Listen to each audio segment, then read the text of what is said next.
What's your name? Josh Whetzel. What's your job and how long have you held it?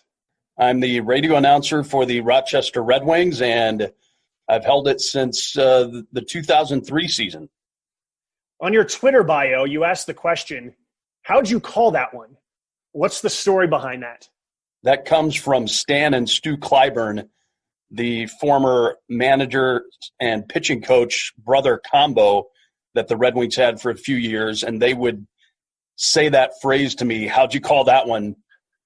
They would say that to me minimum a dozen times a day, I would say. At least, I mean, some days maybe 50 times a day. Like literally that would be the way they would say hello to me every time they saw me. Coming up on this edition of Life Around the Seams, our guest is Josh Whetzel. I guess we're going to have to ask him how'd he call that one numerous times over the length of this podcast. We will learn about how getting sick in high school ended up starting his broadcasting career, which is now going on 25 years, if my math is correct. What it was like when he made his major league debut, broadcasting the game when Mariano Rivera made history, and much more. Josh's Unite today on Life Around the Seams.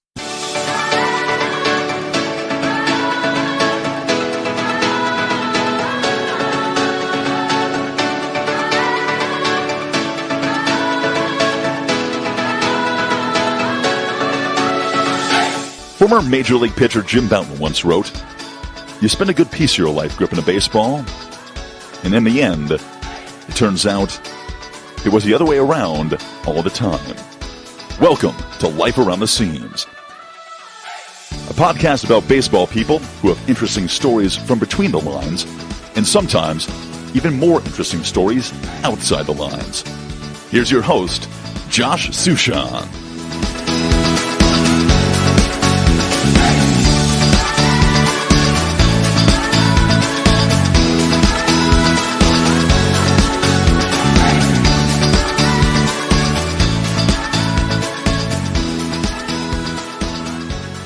So when I was thinking about this the other day, I need to get to know some of the broadcasters from the International League.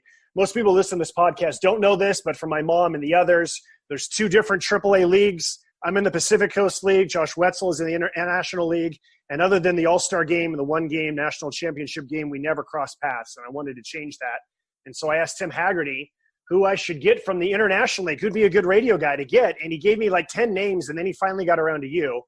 No, I'm just kidding. No, he was the first one on the list, and so if this podcast sucks, it's all Haggerty's fault. But again, thank you for joining me. Yeah, Tim and I did the 2009 Triple-A All-Star game together in Portland, Oregon, back when Portland had a team and there was no press box. We broadcast the game from outside there. I don't know if you ever did a game there in Portland in that old configuration they had, but you were not in a booth. You were literally outside broadcasting the game. All right, I'm going to give the background for Josh. He was at Albany in 1995. That's the South Atlantic League. He was at Kinston. That's the Carolina League, 96 through 99. 3 years at Double-A Binghamton, and then Triple-A Rochester since 2003. Also calls the games for the University of Buffalo men's basketball. He was named the Broadcaster of the Year in 2015 by Baseball Digest. So an impressive background. I love it. And a lot of similarities for us, not just because the name is Josh, but I first want to ask you, you grew up in Kansas. Why'd you like the Dodgers? Well, that's a little bit of a long story, but it was kind of a family tradition. My dad's dad was a huge Cardinals fan. And so my dad and his brothers and their mom, even my grandmother, started rooting for the Dodgers kind of as a lark to irritate their father, who Cardinals and Dodgers had a pretty good rivalry back in those days. And then later on in the mid-50s, my dad's middle brother, my uncle, was a really good high school pitcher. And, well, they didn't have high school baseball then, but he was a great Legion pitcher. And he signed with the Dodgers out of high school when they were still the Brooklyn Dodgers at that point. He was with them when they went from Brooklyn to L.A. And so that kind of strengthened the bond, I think, between the Whetzel family and the Dodgers. My uncle could have signed for some other teams for more money, but he made as it turns out, kind of a bad decision signing with the Dodgers because they were pretty loaded. But that kind of cemented the deal. And so we just grew up Dodgers fans, and because it was a family tradition, I, unlike my father, rooted for the Dodgers because of my dad, and it became this family tradition. So that's how it kind of started. Where were you when Kirk Gibson hit the home run off Dennis Eckersley in 1988? In my living room. Yep. In fact, my uncle who pitched in the Dodgers minor league system was in the living room with us watching the game. Have you read my book about the 1988 Dodgers? You know what? I haven't. I need to get that, though. I'm reading a book right now about the 81 Dodgers that came out. I knew you had written that. I should read that. I'm sure it's great. Well, we're going to cancel this podcast. We're done. We can't do this. No, I'm just kidding. Okay, so I wanted to talk about the Dodgers because it leads into what happened to you in high school. Let's start off before you got sick. If it's your freshman year in high school, if the guidance counselor had said, Josh, what are you going to do with your life? What would have been your answer around freshman year of high school? I would have been pretty uncertain about what I was going to do. I think in the back of my mind, I wanted to pursue something like this, but I had absolutely no idea how to go about doing that. But yeah, this is something that was interesting to me, working in broadcasting. But as a freshman in high school, I mean, I had no clue what I was going to do. So as we get to, I think it was your senior year, if my research is right, what symptoms did you start to have, and when did you start to feel like something is not normal here? Yeah, so the summer before my senior year, I was coughing a lot, having some breathing issues, and I had asthma growing up, so it was just kind of assumed that maybe that I was having some more asthma symptoms. But as it progressively got worse and worse, and I was coughing more and more, I eventually went to the doctor. They did an X-ray, didn't look great, and then I had a CT scan, and that looked worse, and so that started me down the path of having a couple of surgeries. I had my right lung removed, had chemotherapy, radiation therapy, the whole thing. So it was a pretty rough situation my senior year of high school going through that. But I was diagnosed with ultimately a ganglioneuroblastoma, which is a form of cancer. I had a football-sized tumor in my chest, and they had to remove. People wondered, did they remove just part of your lung? No, they removed the entire lung and took it off the back wall of my heart and everything. So it was pretty extensive surgery I eventually had in Houston, and a ton of chemotherapy and all that went along with that. So it was a pretty ugly ordeal, but fortunately everything turned out pretty well. So to this day, does that mean that you basically have half the ability to breathe the way that most other people do? I think basically it does. Now, the good news is your lung will expand a little bit. So I would like to think that I have a little bit more than 50% capacity compared to the normal or average person. But I'm not sure, to be honest with you. I don't think there's any doubt that I get a little bit more winded easily than most. But hopefully I've compensated at least a little bit. But, yeah, it's not a great deal. Well, I don't want to make light of this. But yeah. I'm glad that you're not in the Pacific Coast League with the heavy elevation, because seriously, there's plenty of people that have too healthy lungs and it becomes an issue in this elevation. Well, my parents live in Colorado. I don't know. I was actually born in Colorado, but when I go and visit my parents in Colorado, I do notice the elevation a little bit. In some ways, I think maybe though, if I lived at an altitude like that, it maybe could be a good thing in the long term. It might be as if I exercised constantly and maybe built up the cardiovascular system a little bit better. I think maybe I would adapt to it at some point, but it is noticeable when I go visit my parents, for example, just the altitude. Yeah. Yes. I mean, that's major surgery. How were you scared? Am I not going to survive this? Am I not going to be able to have a quote normal life? I mean, how touch and go was it?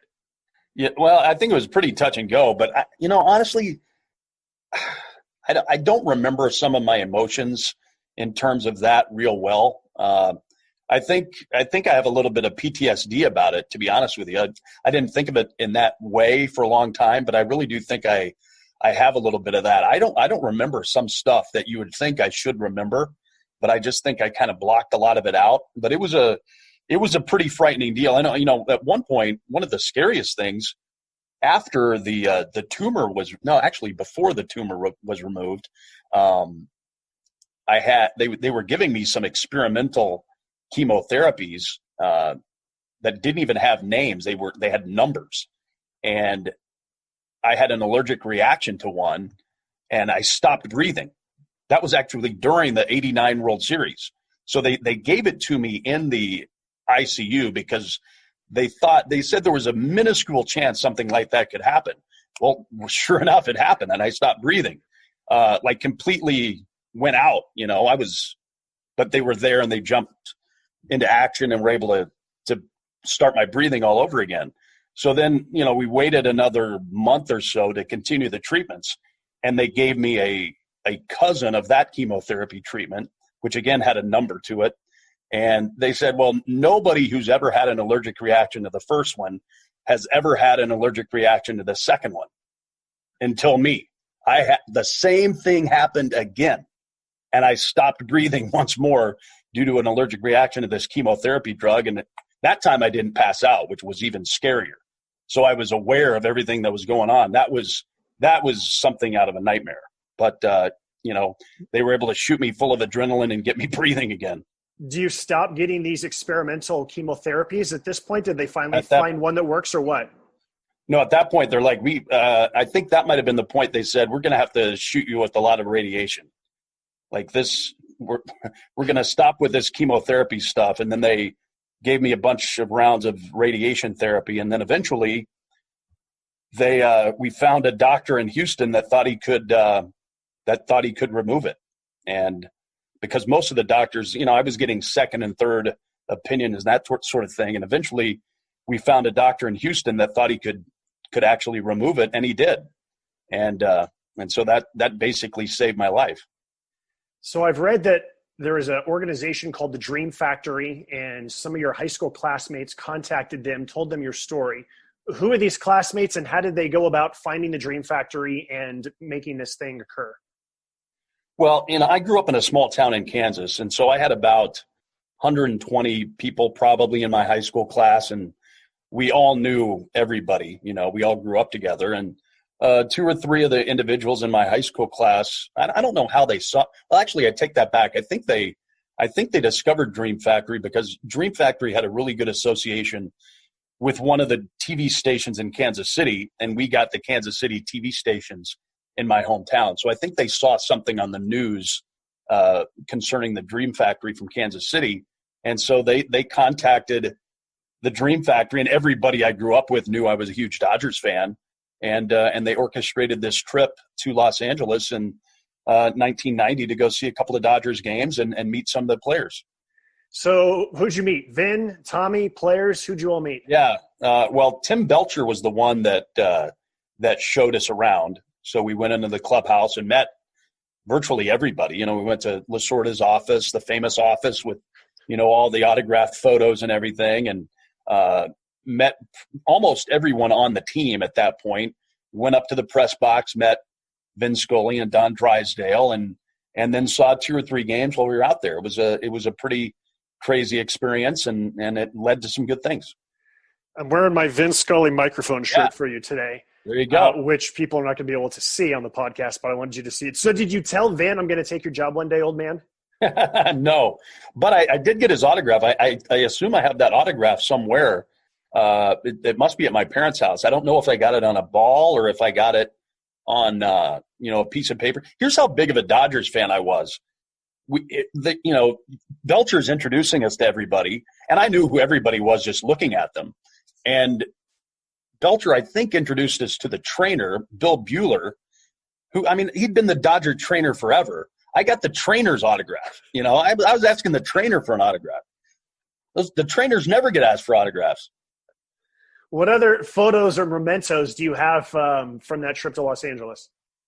Oh, a ton of photos with just the various players. Have an autographed bat back at my parents'. That's pretty much the extent of it. But a lot of great memories for sure, and it was a fun thing. That fortunately for me was on the back side of this after I had the tumor removed, so I was able to relax a little bit. I was still getting chemotherapy. But fortunately, it happened on the back end after it looked like I was going to be okay. So you get back to Kansas, and I've read that you get interviewed by a local radio station about your story.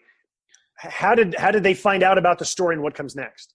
Well, again, I grew up in a really small town, and I was friends with the local sports announcer. I knew him from our local Babe Ruth league. He was a coach and an umpire in the league, and so the previous 2 years while in high school, I had actually hung around with him and kept stats for him. We needed high school basketball games and high school football games. And so I had a relationship with him already, and they had a little 30-minute talk show in the mornings once a week, and they were desperate for guests, and so they asked me to talk about it when I got back. And I guess I handled myself okay on the air that day during the interview, and maybe later that day or the next day, the station manager called me up, and he said, Josh, we're hiring a part-time DJ board op for the weekends. We thought you handled yourself well on the air. What would you think about applying for this job?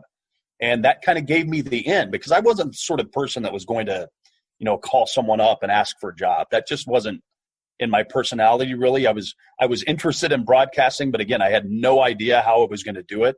And so this gave me such a great opportunity. The only way I wasn't going to do it is if for some stupid reason would have said no. So I went in and recorded some fake mock newscast, and they offered me the job, 30 minutes later. And that's how it started, just board opping and DJing on the weekends at this little station in my hometown. What kind of music?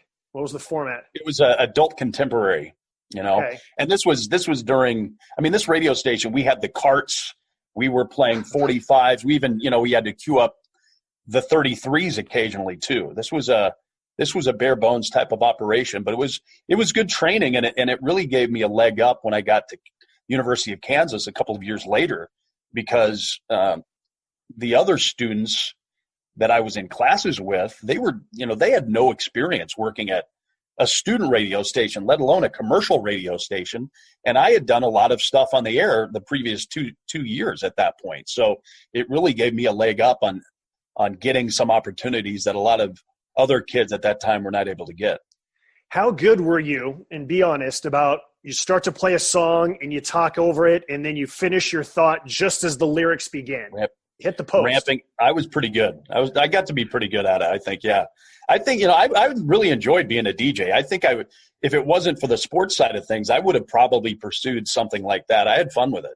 It's a lot of fun to work in a radio station. It's a crazy environment, but it's a lot of fun. That business isn't doing too well right now, obviously, like so many others, but especially at that point in time in the 90s, I think working at radio stations was really, really fun. As a board operator, did I read that you did Kansas City Royals games, that you operated Yes. the board for that? Yeah. I think that's great. There's a guy in our league, Russ Langer. He's with Las Vegas. He went to college here in Albuquerque at UNM, and he was a board operator for the Dukes games. And then he later became a broadcaster for the Dukes, and now he's with Las Vegas. Kind of describe the scene for us. You're inside the studio, and you're doing the board operating of the Royals games, and kind of what are you starting to envision about your future? Well, I don't know. I always wanted to be a baseball announcer. So that's what I wanted to do. So listening to those Royals games was kind of by osmosis a good training ground, because you're listening probably a lot more intently than you would just tuning in as a fan. But at that point in time, I just wanted to get experience. I didn't know where everything would lead, but by the time I got through 2 years of junior college and then 2 years at the University of Kansas, I got hired at a radio station out in southwest Kansas, not very far away from Tucumcari, New Mexico, as a matter of fact, out in Liberal. And I had the chance to broadcast Jayhawk League baseball games, which is a summer college league. I broadcast the Liberal BJs, and that was almost like doing a short season of minor league baseball. So through that experience, I was able to send out a pretty decent tape and land my first professional baseball job. How did Liberal Kansas get its name? Liberal Kansas? Yeah. You know what? I don't know, but it's an oxymoron, because it's certainly not a very liberal town. In fact, our radio station was owned by the Landon family, like Alf Landon, Nancy Kassebaum, who was a United States senator for a long time. Her brother owned the station, and their father had run for president at one point as a Republican. You also did some news anchoring, is that right, on the morning news?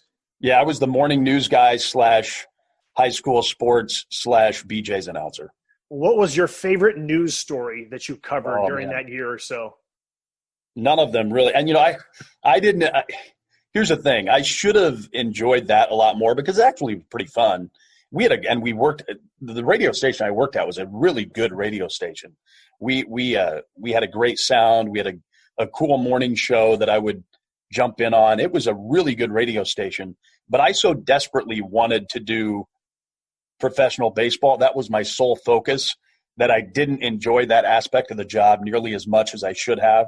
That was kind of a mistake on my part. I should have used that to try to broaden my skill set a little bit more than I did. So I hate to admit it, but I probably did not put nearly as much into that aspect of my job as I should have. Well, I appreciate your honesty. And I have a feeling that I know the answer to this question, but I'm going to ask it anyways. Is there something that could have happened or almost happened, and the butterfly effect would have meant you did not go into baseball, you stayed in news, and you became you became Lester Holt, or you became some, international news correspondent for a radio station or a TV station? Who knows, man? It's hard to tell. You think about those opportunities that you could have had. I mean, one thing that would have changed my life forever, my going into my senior year, but the summer before my senior year actually it was my last semester. Let me backtrack.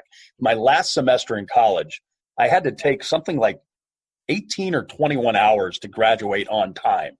In other words, graduate in 4 years.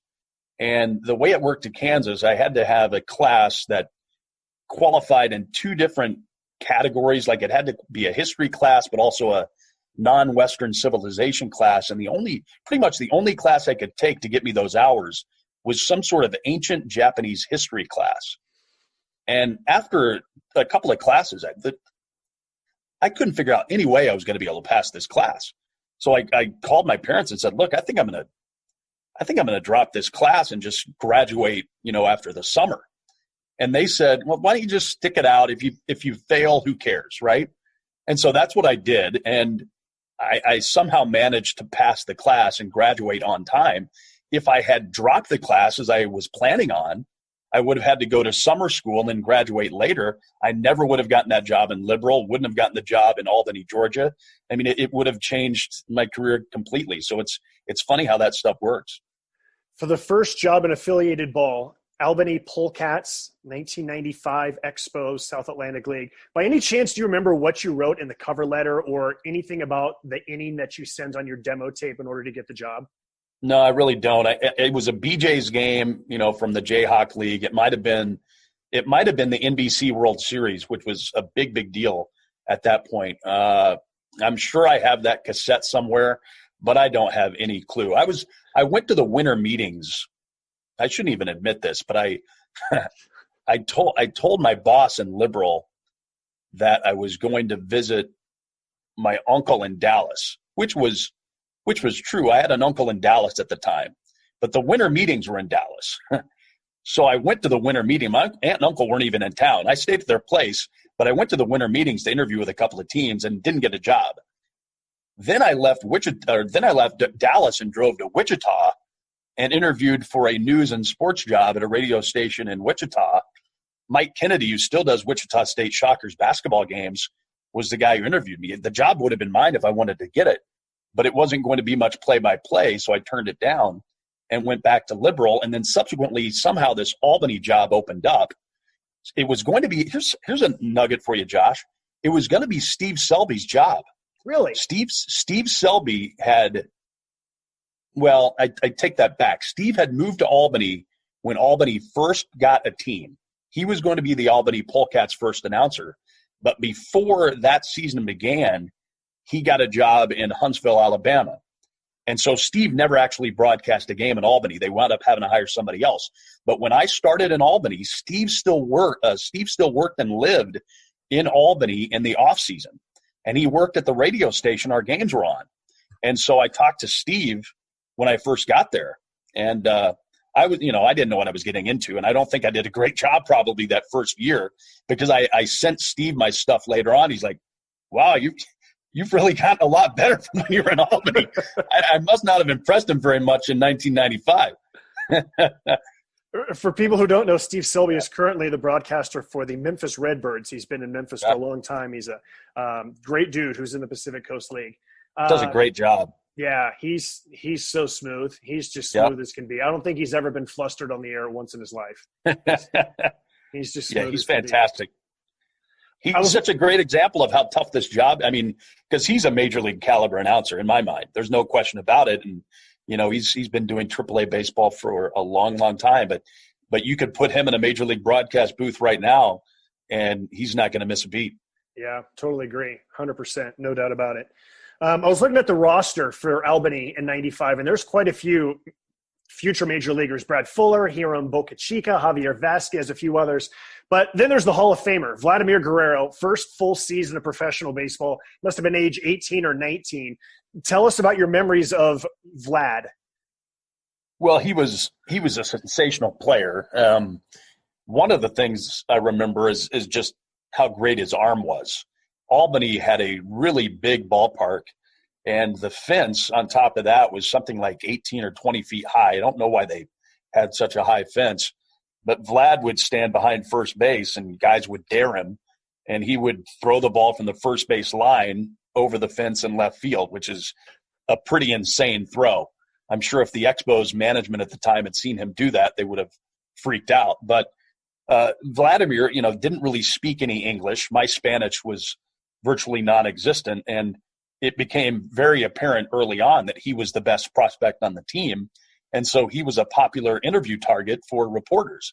And we had a guy on the team named Eddie Acosta who was from Chicago, but I believe he was maybe born in Panama. He spoke fluent English and Spanish, had no Spanish accent at all actually when he spoke English, and so he would be the interpreter for Vlad when he would do these interviews. And invariably, a reporter would ask a question, Eddie would speak it in Spanish to Vlad, and Vlad, on top of not speaking any English, is incredibly shy.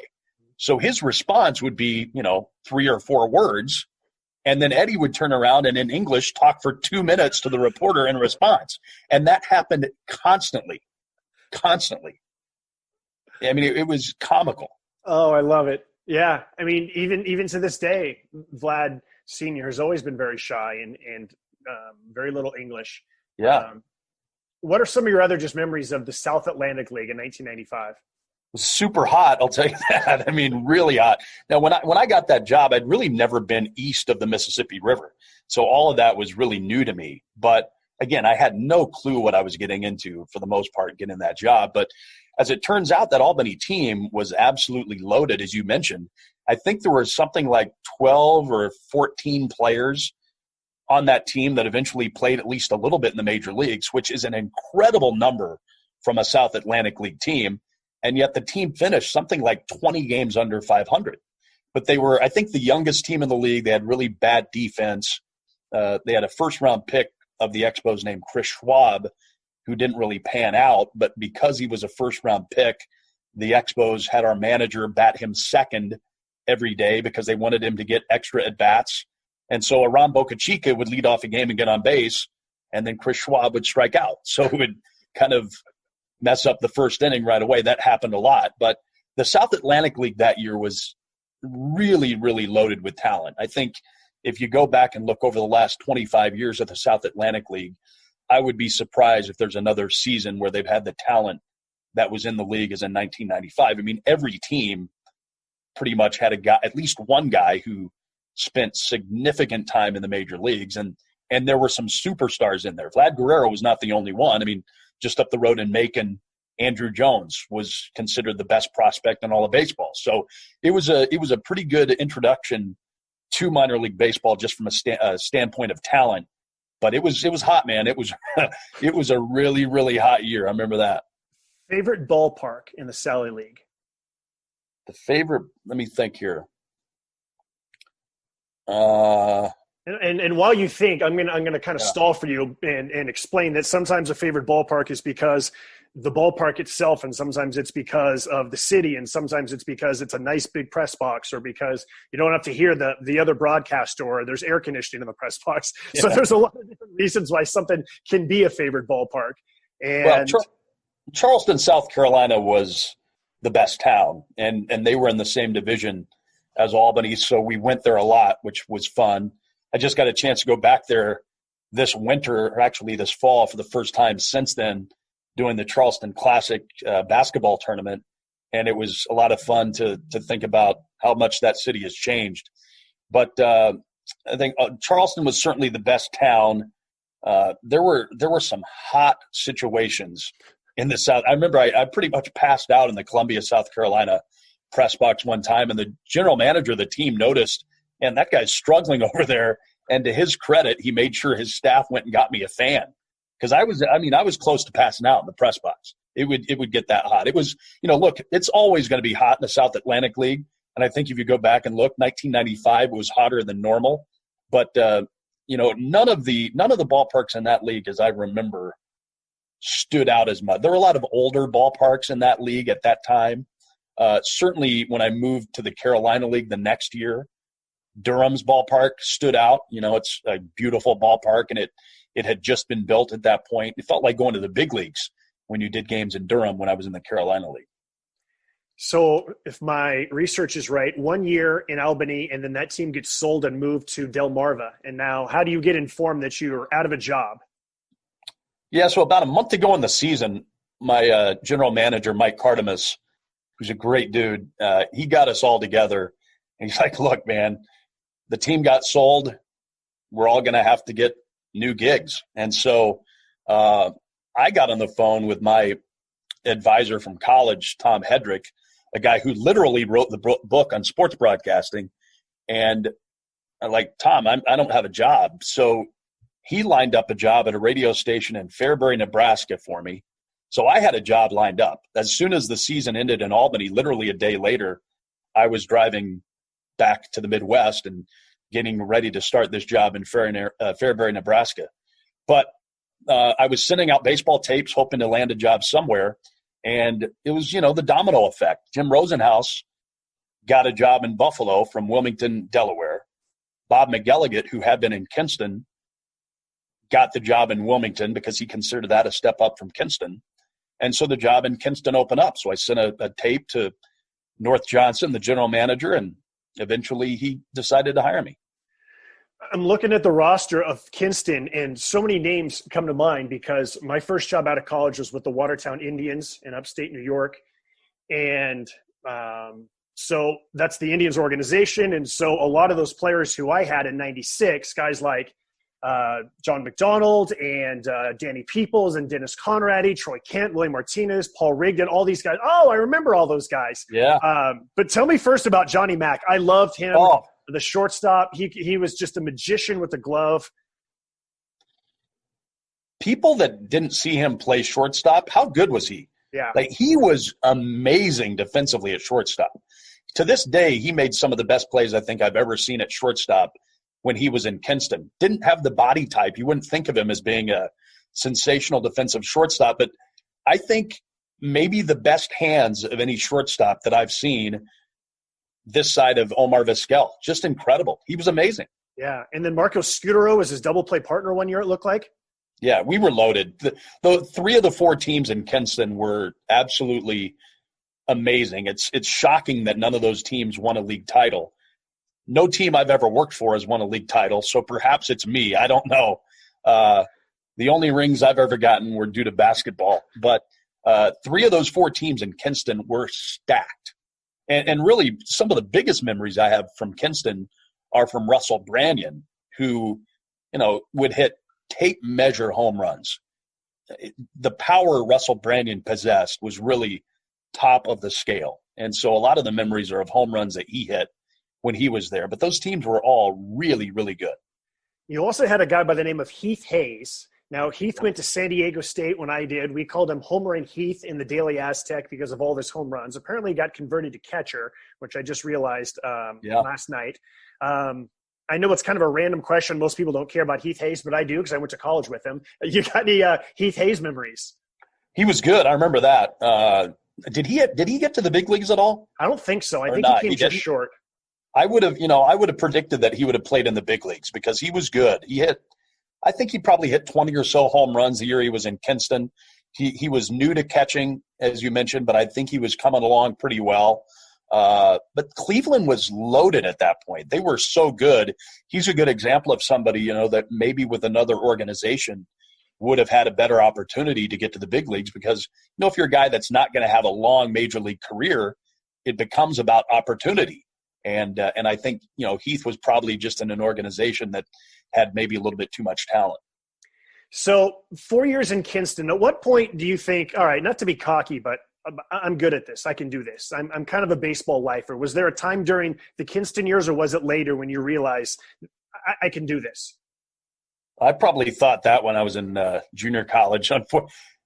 It's only recently that I realized maybe I'm not as good at this as I think I am. So I thought I was good enough to do it. It was just I couldn't understand why it was taking me so long to get another job. But I was an idiot. I didn't realize there were a lot of other people out there that are pretty good as well. I probably didn't give other broadcasters as much credit. The more I hear people, there's a lot of us that are really good, and not just in Triple-A.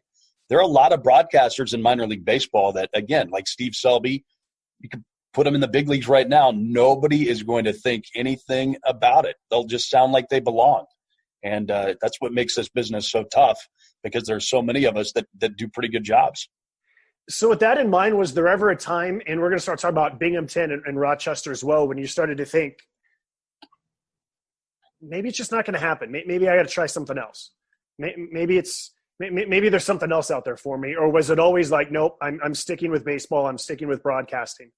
Well, yeah, I think we always have those doubts, but I didn't know what else I was going to do. Now, after the 99 season, North gave me the opportunity for a couple of off seasons in Kinston to go back to my hometown and kind of hang out. And I would go back to my hometown and substitute teach. And one off season, I was delivering flowers for a floral company. But after the 99 season, when I went back, my plan was, no, even if I don't get another job, I'm not going to go back to Kinston. Now, if it would have come down to it, I don't know that I actually would have followed through and not returned to Kinston. But that's what I was telling myself. I don't know what I was going to do, but I was telling myself I was not going to go back to the Carolina League. But lo and behold, the job in Binghamton opened up, and I got that job, so I never had to make that decision. What was it like delivering flowers on Valentine's Day? You know what? I didn't get to Valentine's Day.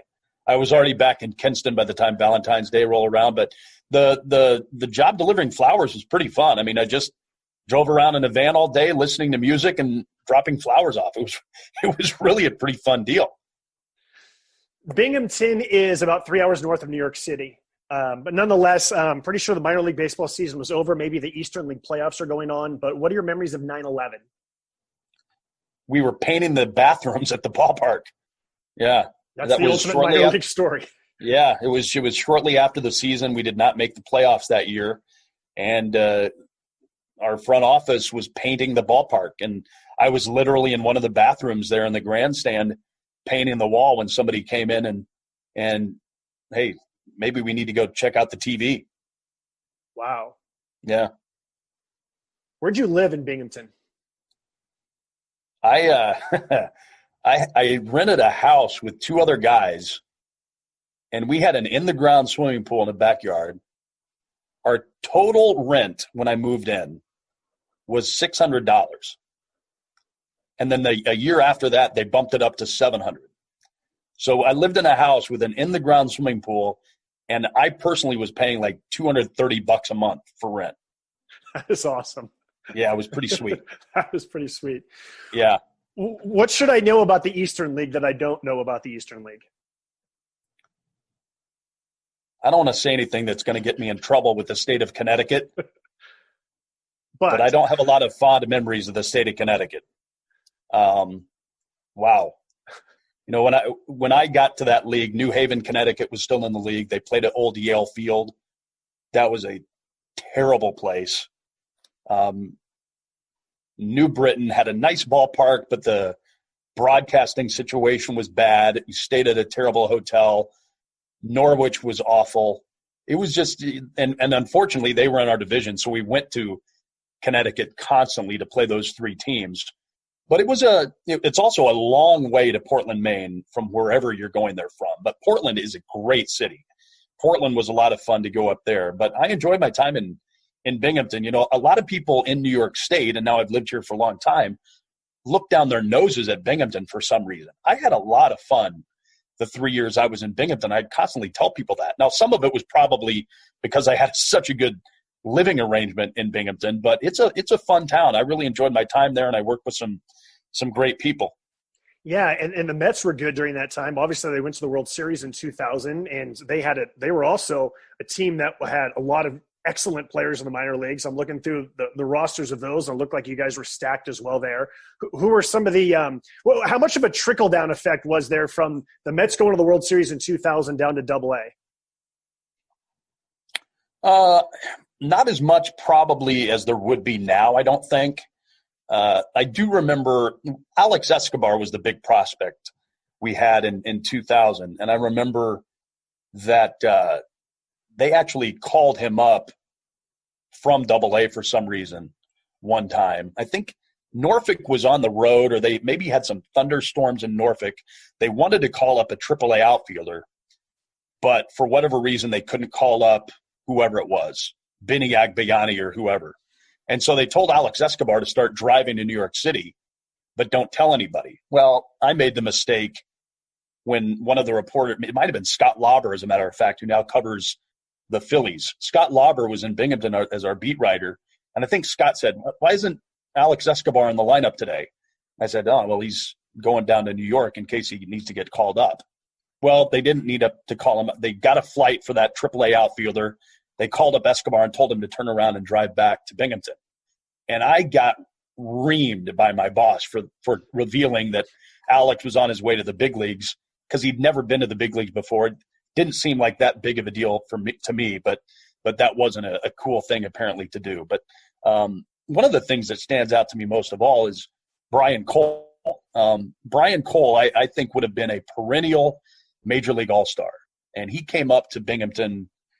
It was either the end of 2000 or end of 2001. And after a couple of weeks, it became evident this guy is the real deal. He loved to play. He had tremendous talent, just a magnetic guy that everybody loved as a teammate. Again, I think he would have been a multi-year big league all-star. And then the year after that, he was going to be Binghamton's everyday center fielder, leadoff batter. And at the end of spring training, the Mets let Brian drive back to his hometown in Mississippi. He was going to drop his car off and fly to Binghamton to start the season. And unfortunately, on his drive to Mississippi, he fell asleep at the wheel, wrecked his car, and died. There was a big article in Sports Illustrated probably 3 or 4 years ago, maybe, about it. And CC Sabathia said, he's like, that guy was the best player in the minor leagues I ever played against. And so that was, a really sad thing that stood out, because to this day, I think that guy would have been a sensational major league player. And he was a great guy. He loved to play baseball. And that, I think that really affected, hey, forget about, you can't forget about it. It's terrible for his family, obviously. But that had a big impact on the Mets, because he would have been a great player in New York, I'm convinced. Yeah, I had forgotten about him. And as you're telling the story now, it's starting to come back to me. And I'm glad that you shared that. Man, that's just – yeah, it was rough. And then I can't remember how we handled it really at the ballpark, but that had to be it was obviously not a great way to begin the season, when this guy that, that we were touting as going to be the big superstar in the team passes away in a car accident literally, 2 or 3 days before the season was to start. It was pretty terrible. Oh my goodness. Yeah. Wow. How'd you get the job at Rochester? Well, the job what domino effects happened for that one? The job opened up, and during my time in the Carolina League, this is back when it was the year that Rochester was transitioning from the Orioles to the Twins affiliation. But the trainer in Rochester for the previous 2 years, still from the Orioles days, was someone I had become friendly with from the Carolina League. He had been the trainer in Frederick. I was the radio guy in Rochester. We used to go out with a Frederick radio guy, Matt Noble. We became friends. And so Dave Walker's his name. He used to say nice things about me to Dan Mason, the general manager in Rochester. Dan has a sister that lives in Binghamton, so he would once or twice a year come down to games in Binghamton and would hang out with our front office sometimes after games. So I knew him a little bit, and through that and through Dave Walker telling him, hey, if you hire a radio guy, you need to hire the guy in Binghamton. That all really helped out. So it was a little bit of right place, right time. And he wound up giving me a shot. What was it like the first time that you got on a plane to go to a game? Obviously, you had flown before, but after all those years of riding the bus, what was that first plane trip like? I don't know what it was like. I'll tell you this, man. I don't know how you guys in the PCL handle it, because I cannot stand flying commercial. It's just such a terrible experience from start to finish. It's just a nightmare, in my opinion. So fortunately, in our situation in Rochester, we only have to fly on 3 trips a year. Really? Only 3. That's it. And honestly, this in 2020, I think maybe it was going to be 2 trips or 2.5. I think we were going to bus back from Norfolk, maybe. More and more teams in this league just bus. They get good buses and they just bus because issues arise all the time with commercial airline. I don't know how more games in the PCL don't get postponed due to travel issues. It amazes me. Yeah, it is. It really is. The only place that we can bus from Albuquerque is El Paso. Other than that, we have to fly everywhere. And then once you're on the road, there's a few places we can bus from one city to the next. But the schedule, you would think that you would always play Sacramento and Fresno back to back, but that does not happen very often. Really? And so if we get 3 bus trips a year, we're happy. Wow. Yeah, it's the exact opposite for us. Now, obviously, there are some teams in this league that have to fly a lot more than that. For example, Gwinnett. Gwinnett, you run into the issues with Gwinnett that I'm sure PCL teams run into quite a bit, where like we flew to Gwinnett one year, but our equipment is being driven down there in a van or whatever.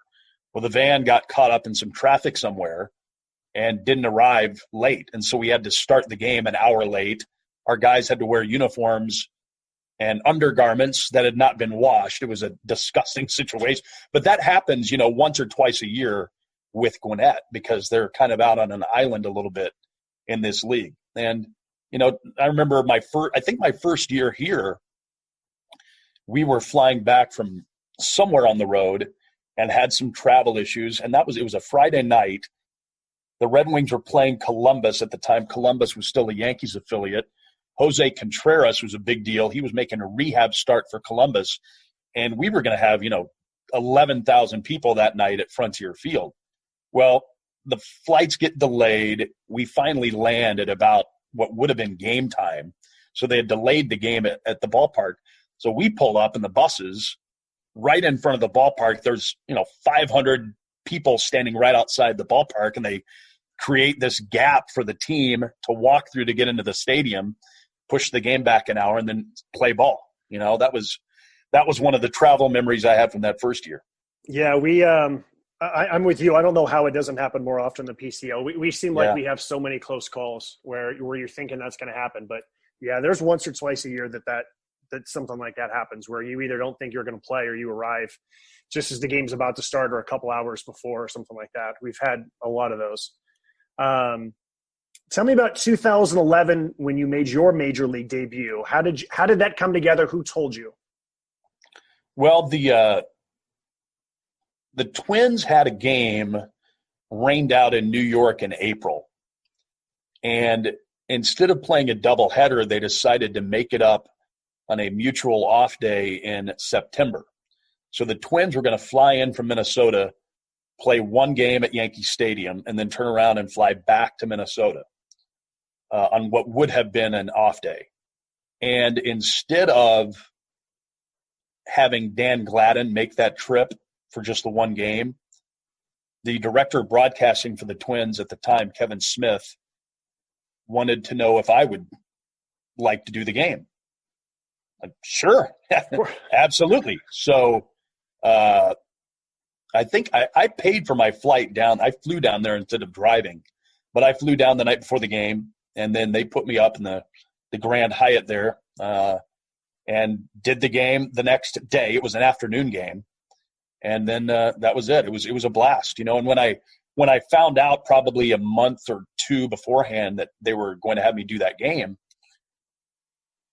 I started looking at the schedule and I'm like, wow, Mariano Rivera is going to be close to the all-time save record by the time that game rolls around. That would be something else if I had a chance to broadcast that game. And lo and behold, sure enough, there he was on the cusp of setting the all-time save record, and he got it that game.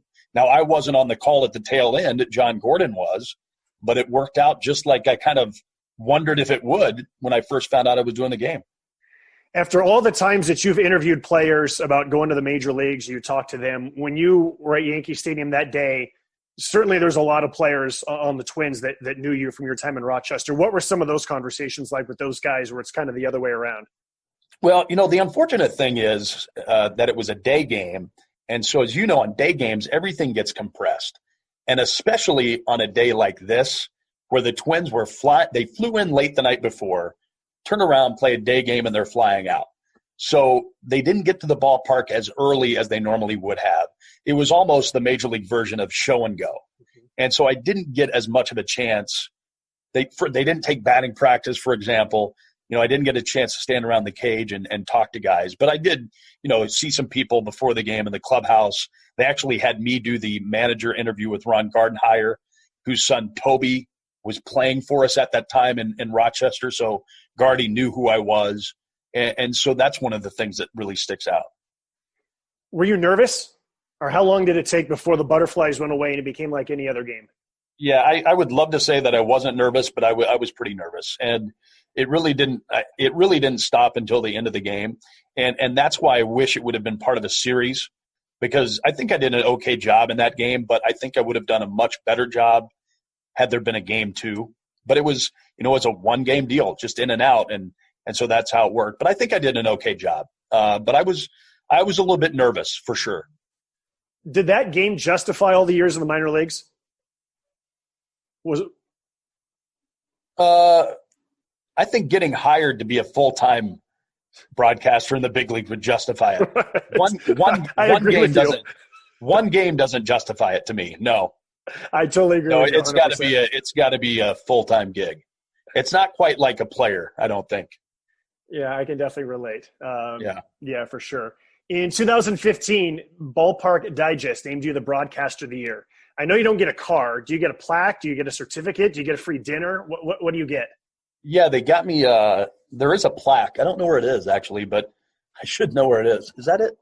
Yo, there it is. I'm looking at it right now. Yeah, I have a plaque. It's really nice, as a matter of fact. I have Gary Larder to thank for that. Gary is our chairman of the board for the Red Wings. He does a great job. A super person, huge baseball fan, loves the Cleveland Indians. And Gary's an avid Red Wings radio listener, and he's developed a relationship with the guys at Ballpark Digest, and he was always kind of pushing me for that award. So I have Gary to thank for that.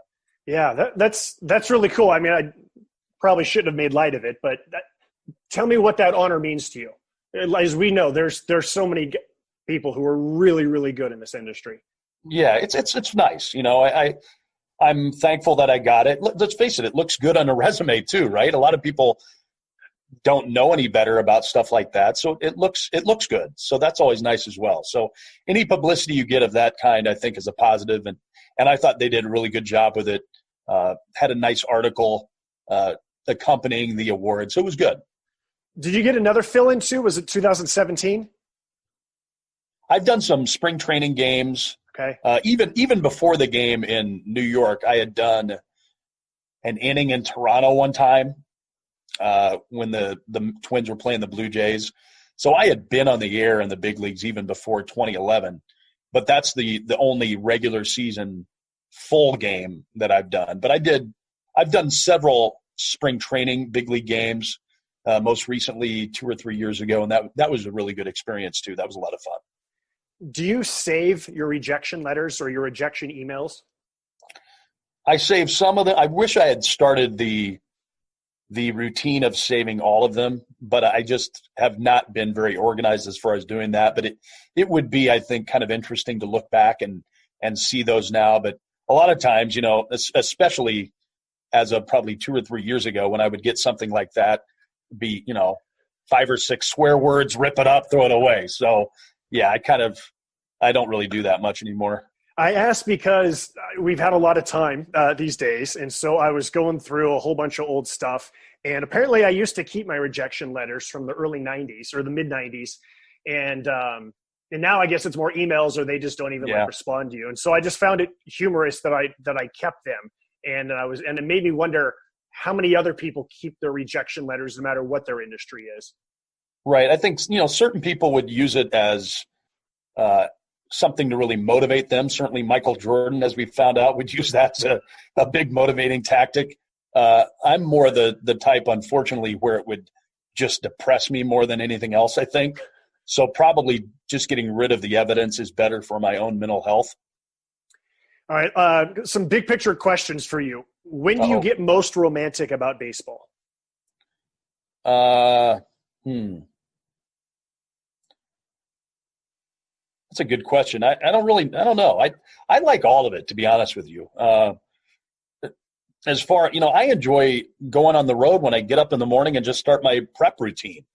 I'm missing that right now. Just the routine of being on the road, getting up in the morning and starting my prep work for the day. So there's not any one thing necessarily that brings it on for me, but I just miss all of it. And really specifically, the more I've thought about it, is I just really miss broadcasting the game itself, which I think is really fun. And I think it's what I do best. And I feel probably most comfortable when I'm broadcasting a game. So there's really, for me, not just one thing that sticks out.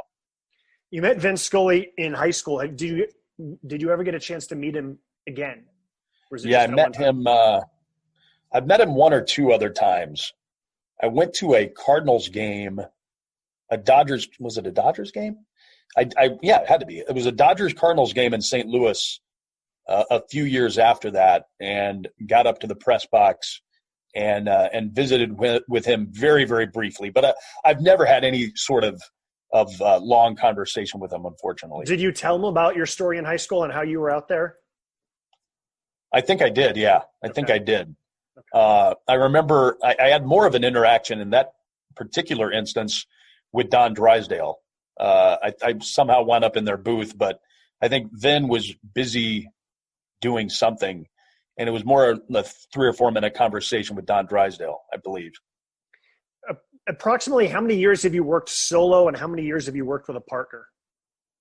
Well, most of my time overall has been solo, but when I got the job in Rochester in 2003, and for the next 5 or 6 seasons, I did home games with Joe Altobelli, who I didn't know a lot about before I got the job here. But for those who aren't aware of who Joe is, he's considered Rochester's Mr. Baseball. He grew up in Detroit, came up through the minor leagues with Cleveland, and played parts of 3 years in the big leagues with Cleveland and Minnesota, but then spent a number of years as a very good player in Rochester.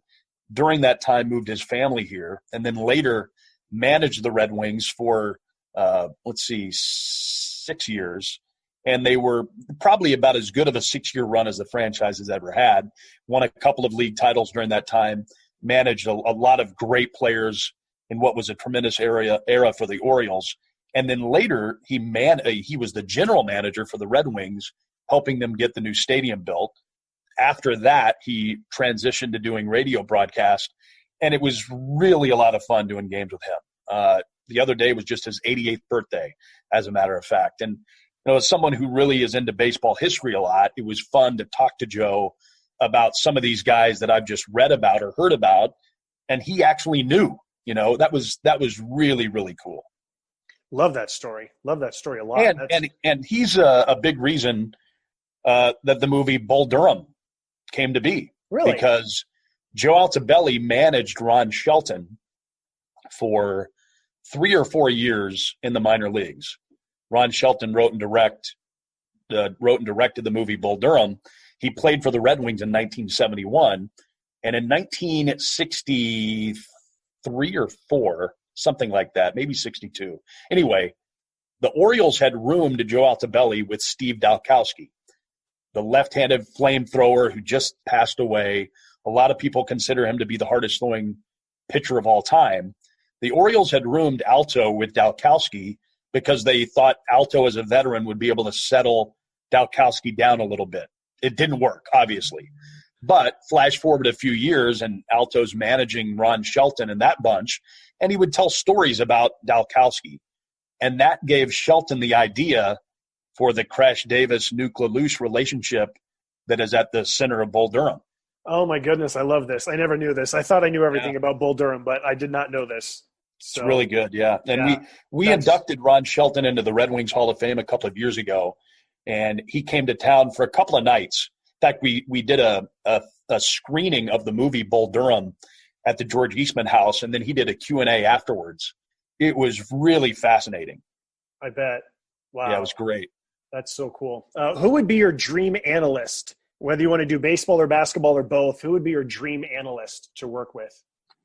I had a great basketball analyst when I started doing games at Buffalo, Pete Lonergan, who was a former Division I basketball coach, and he's a natural basketball analyst, just a cool dude. He was great. It would be really tough to top Pete as a partner in hoops.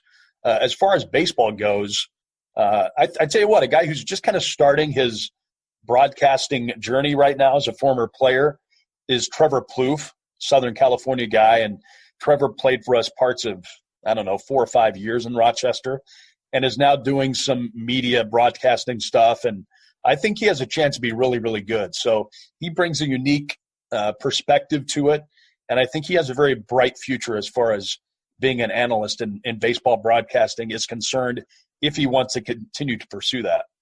Yeah, when I jotted down that question for you, I was thinking about my answer. And the first thing that usually comes to my mind is the guys who were the stars when I was growing up.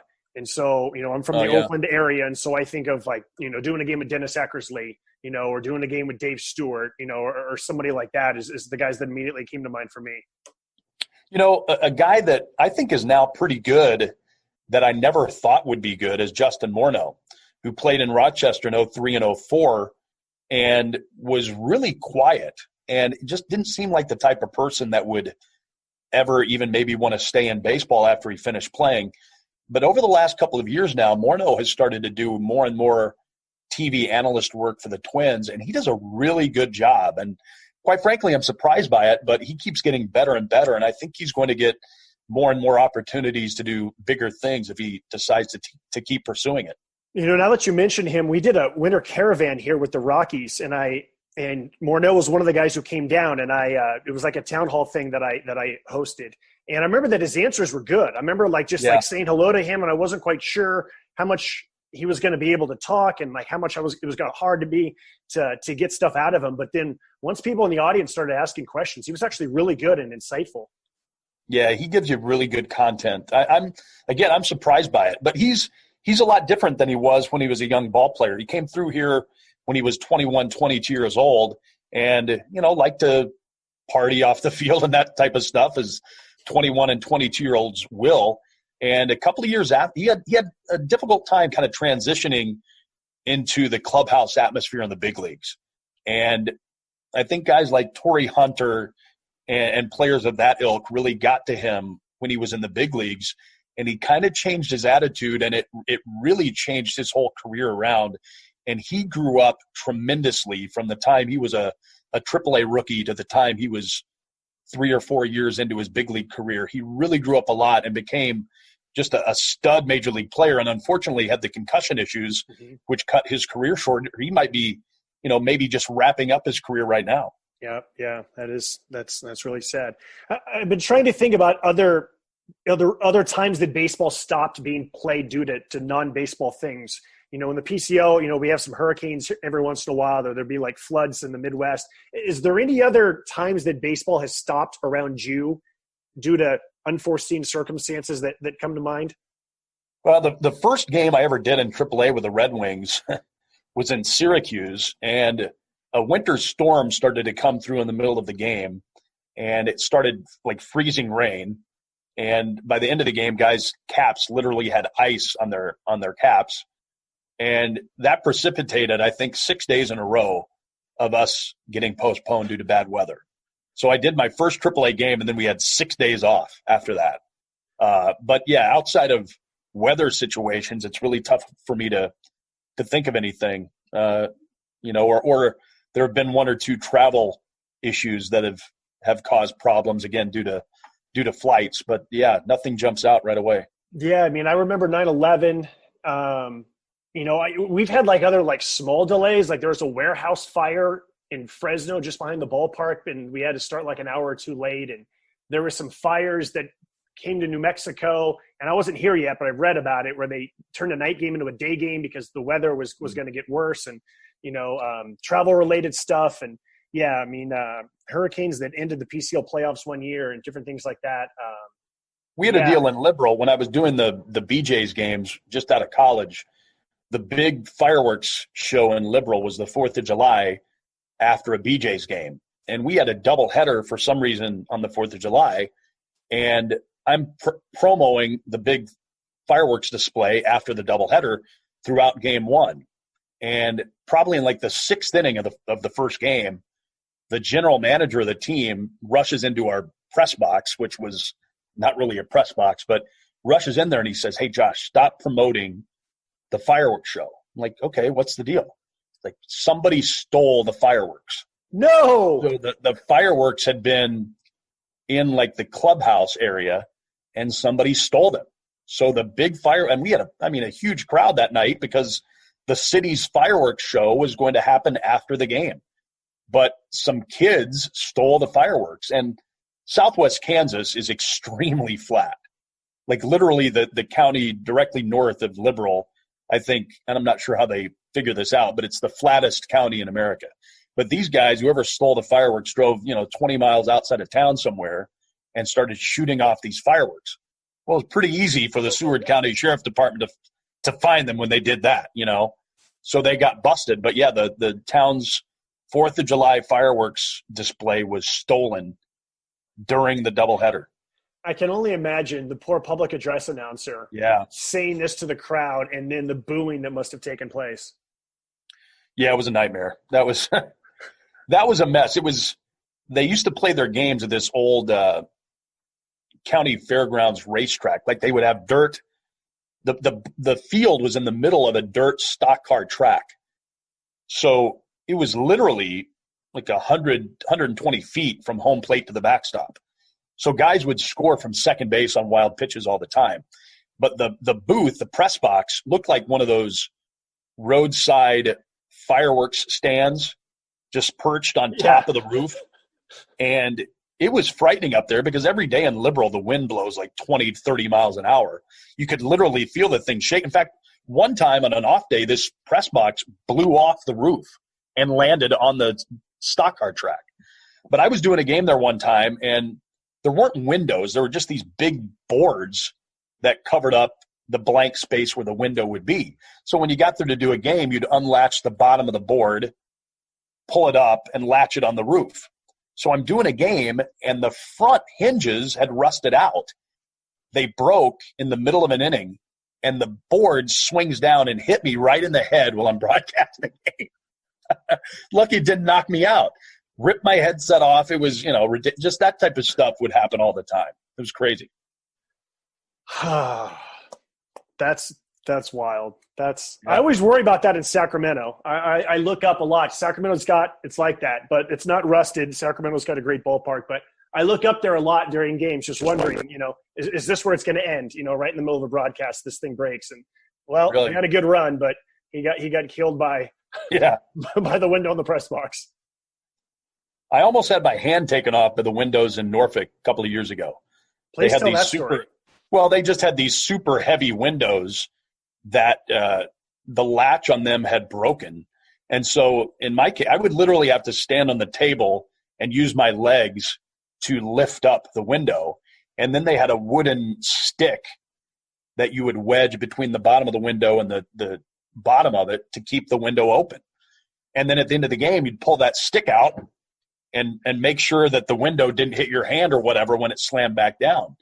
And so I finished a game one night, pulled that stick out. The window comes down like a guillotine, and I did not have my laptop out of the way enough, and it smashed my laptop and broke it. The Norfolk Tide should have paid for that, by the way. I they did not, but I probably didn't make as much of a deal out of that as I should have. How'd you call that one? Yeah, with a lot of F words, I guarantee you. All right, Josh, that's probably a good way to end it. But, hey, this was really fun. I'm glad that Tim Haggerty recommended you. I feel a connection to anyone whose name is Josh who broadcasts games. Thank you so much. I really enjoyed all the stories. This was fun. Hey, thanks for having me. Hopefully we'll have some games to call at some point before we do this again. Absolutely. That was Josh Whetzel, and this is Life Around the Seams.